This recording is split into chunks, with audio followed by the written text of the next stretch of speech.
version.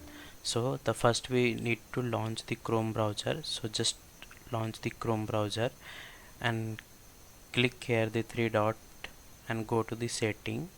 Then after you see that the about Chrome. So once you click the Chrome, so it will be show the version which Chrome version it is. So once you click, it is automatically start updating Chrome version if the version is not updated. So if you can see here that currently it is updating, so your version of the Chrome is 117. So once it is updated, so the Chrome browser will ask you to relaunch the Chrome browser. So you can see here it is updating 100%. Yeah, so you can see here the relaunch. So you can relaunch so that it will be updated version will be reflected on the Chrome browser.